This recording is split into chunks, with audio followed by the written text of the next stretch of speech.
Eder McAllister.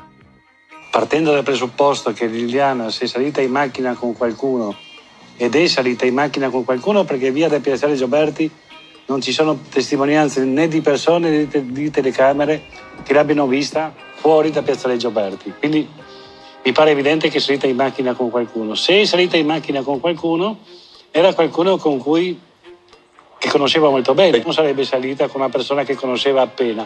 Mi ero anche dimenticato nel tempo, no? Però nella relazione del dottor Costantinides ha trovato anche delle abrasioni qua in mezzo al petto, che sono tipiche di chi ti prende per il petto e ti strattona. Siamo in inverno, in dicembre, e quindi le persone sono più vestite. Se prendi uno per il petto, lo stringi, no, e lo strattoni, gli lasci quel segno che è stato trovato in sede di autopsia. Tutto si ragiona sempre sul fatto di come è stata trovata Liliana, no? Quindi con le chiavi di scorta. Ma secondo me è stato portato a casa con le chiavi originali di Liliana, quelle che poi non sono state più trovate. A casa mia è passato il mondo. Io avevo le troupe tutti i giorni. Le chiavi non sono state più trovate, queste chiavi di Liliana. E quando la questura è venuta da me mi ha detto: sono venuti a provare le chiavi che abbiamo trovato nella borsa di Liliana. E io ho detto: ma queste qua sono le chiavi di riserva che avevamo qua nella scatoletta, nella casettina dove tenevamo tutte le chiavi. Io so che c'erano delle chiavi di riserva, però non saprei dirti com'erano.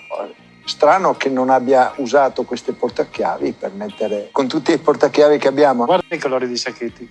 Liliana aveva la faccia insanguinata e si sono sporcati di sangue. Io mi aspetto, guarda, dalle nuove indagini che vengono fatte, ringrazio i consulenti che mi seguirà, il dottor Baresani, il generale Garofalo, che saranno i nostri consulenti, e anche il studio legale. Se ci sono dei verbali dopo ne discuteremo. Perché non mi hanno detto: guarda Sebastiano, Liliana è scomparsa? Perché io l'ho saputo dopo il funerale di Liliana.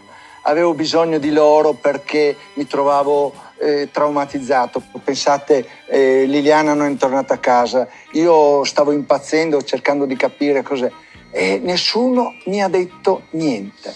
Io sono andato a trovare questo nostro amico della Carnia e ho portato le topoline alla figlia, perché gli ho detto: guarda, tienile te, macchina fotografica, le avevo già promesso prima, mesi prima. Gli ho detto: appena ho una macchina fotografica te la porto e ve la regalo.